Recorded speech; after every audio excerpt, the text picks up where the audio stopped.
Life is suffering. The answer, in some sense, to the tragedy of life, to the catastrophe of life, to the fall, is to adopt the responsibility of mortality that goes along with that, and to play that game maximally. And paradoxically, it's in the willingness to do that that the solution emerges.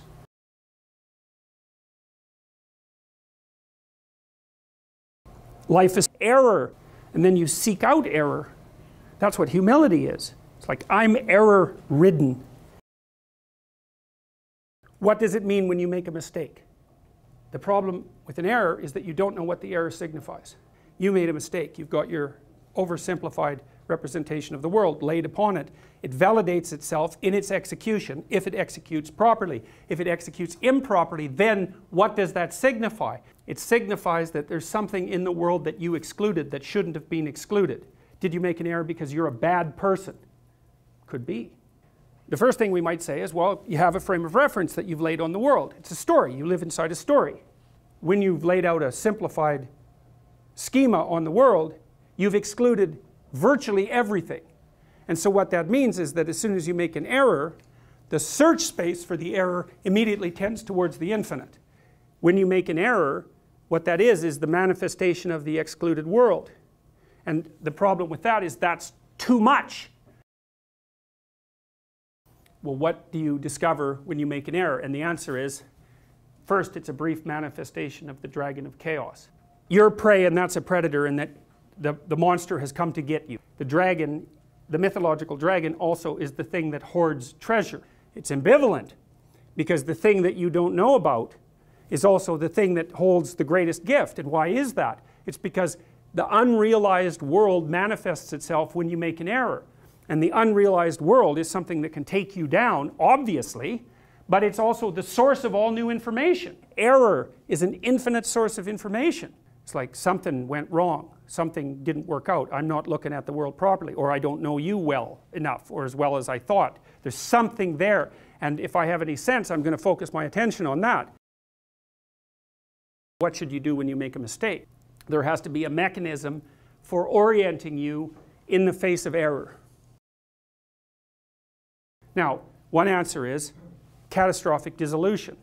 That's a collapse into chaos. Who do you first meet when you fall into chaos? You meet King of the Monsters, and he's you. So what do you encounter when things fall apart? You encounter the adversary, you encounter the tyrant, you encounter the catastrophe of nature, and you encounter the dragon of the chaos. And they're all intermingled. Unbelievably unpleasant. Terribly anxiety-provoking.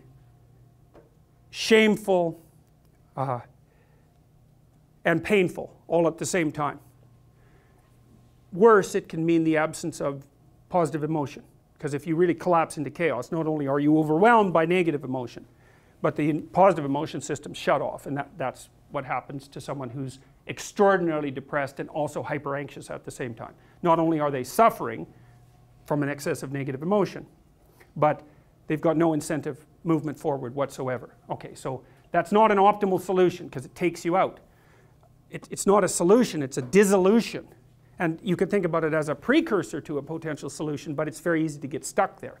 And you see people like that all the time. Their error has come along, blown out their frames of reference, they've collapsed into the underworld, into the chaotic underworld, and they don't know how to get out. They have post-traumatic stress disorder, or they're depressed, or they're hyper-anxious, or they're resentful and aggressive and destructive. Like, there's any number of states of being that can overwhelm you when the bottom has fallen out of your life. The other solution is, we're talking, and I don't get what I want from you, and so I say, you better not do that again. I don't want to see that from you again. And so that's a tyrannical attitude, right? What I'm going to do is I'm going to take my universe of order and its predictions, and I'm going to say, you go along with this, or I'm going to punish you. Like, society is made up of threats like that to some degree. It's an ineradicable part of society. That would be the tyrannical aspect of the great king, let's say. You know, we've organized a set of punishments and threats that keep each of us in alignment. However, generally speaking, in a society that's functional, we've decided to adopt agreement with that set of principles more or less voluntarily. You know, we say, well, you have rights and responsibilities, and I have rights and responsibilities, and I'm willing to pay a price for yours, including the acceptance of punishment if I transgress, but you're going to do the same for me. So there are intelligent ways that punishment and threat can be used and bounded. But that can easily degenerate into tyranny, and one of the methods that I can choose to use if I don't want to encounter error is just to enforce my will on everyone else. And I think when that happens personally, and in the family, and in the community, and in the state, all at the same time, then you get the emergence of a tyranny. You're going to lay out oversimplifications in the world, and they're going to be prone to catastrophic error, and then you have to encounter what's terrifying in order to progress. And so what that means is that progression is always dependent on terror, something like that. And there's some truth in that, and that's why people don't progress, right? So like, you're a phoenix, you're 100 years old, your feathers, they're not working anymore, right? You're all wrinkly, you're done. It's time to burst into flames and be reborn, but you don't want to burn off your feathers. You want to cling to them. And that's not good, because you have to be willing to undergo that transformation process. Like, you know, if you take yourself apart because you've made a mistake, and you find out what it is about you that's not set up properly, and that's why the mistake occurred, that's really going to happen, for example, when an intimate relationship breaks down, then you have to be in a position where you're willing to let the errors that are part of your character, that define you, right? They might even be part of your identity. You have to be willing to let them go. You have to be willing to let them burn off. It involves painful sacrifice, or maybe it involves confronting the thing you least want to confront. That's the Jungian dictum, right? If your life isn't all that it should be, then you should find out the thing that you least want to confront, that you're avoiding, and confront that. And that's easy to say. But it's a terrible thing, because it means you're going to have to turn your gaze to the place where you are weakest and most vulnerable. And that is asking a lot of people. So then you might say, well, is there an alternative? You should conceptualize the highest good that you're capable of conceptualizing and orient yourself towards that. And that having done that, you should live in the moment. How is it that you can calibrate your approach to error so that you get the benefits of doing it without the disadvantage of collapsing into chaos? So instead of aiming to be the entity without flaws, you're aiming to be the entity that continues to realize its flaws and overcome them. Well, that's a game you can play forever. The capacity to continually transcend what you are. And then you seek out error. That's what humility is. It's like, I'm error-ridden.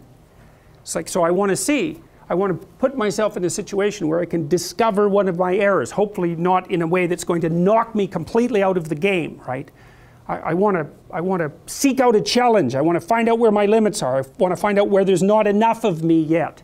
And I want to do that in a way that's engaging, because, you know, you can wear yourself out fighting dragons, obviously. You can exhaust yourself completely, and that's not helpful. Continually retool yourself at more micro levels, and I think what you do is you pick the level of retooling that optimizes your willingness to be engaged in it. You're on the pathway to continual incremental improvement. You only have to burn off a feather at a time instead of having the whole bloody thing burst into flames. But it's a constant source of renewal. And there's an idea that to be renewed, you have to drink the water of life, right? And what's the water? The water of life. Chaos is water. Water is chaos. Water is what washes away too much order. So, well, how do you do that? Well, you do that in part by noting what it is that's meaningful for you to engage in. I would say it's your nervous system reporting to you.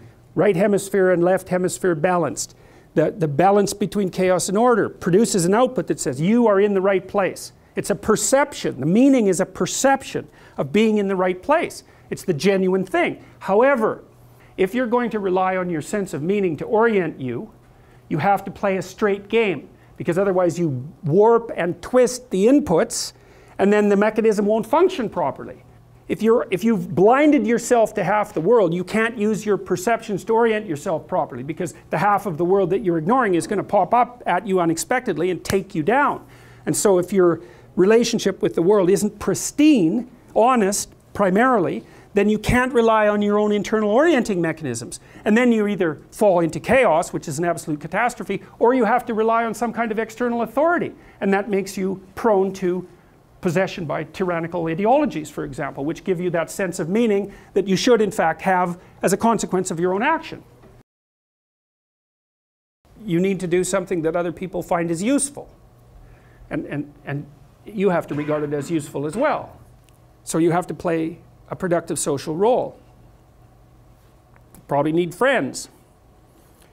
Probably need an intimate relationship. And if it could be medium to long-term intimate relationship, perhaps all the better. That's what most societies hold up as ideal. You could assume, well, there's probably a reason for that. Because if you have someone around you can really trust, then you have two brains instead of one. And like, you probably need two brains to manage your way through life. It's pretty complicated.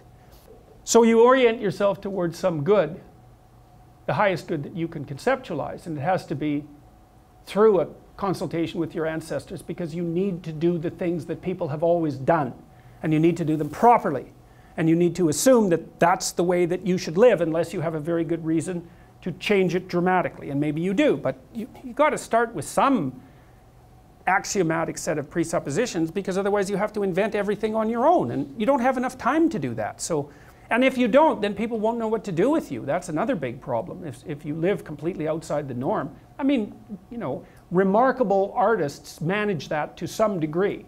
But of course they pay for the privilege by being remarkable artists. So if there's something truly remarkable about you, perhaps you could justify deviating from the normative path. But if there isn't, first of all, there's nothing remarkable enough about you to justify deviating in every way from the normative path, no matter how remarkable you are.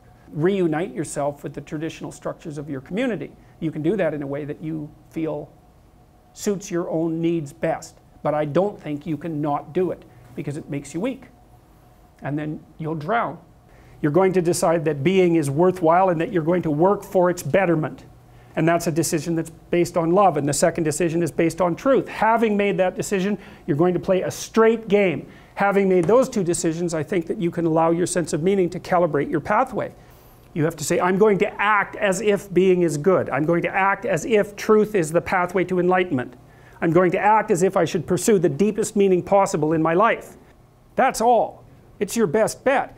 It doesn't mean that if you apply it, that everything is going to turn out the way you might want it to turn out. Now you might say, well, now and then that's going to lead you into chaos. It's like, yeah, it is. It is. It's a strange inversion. So there's no certainty associated with this, but it's the best solution available.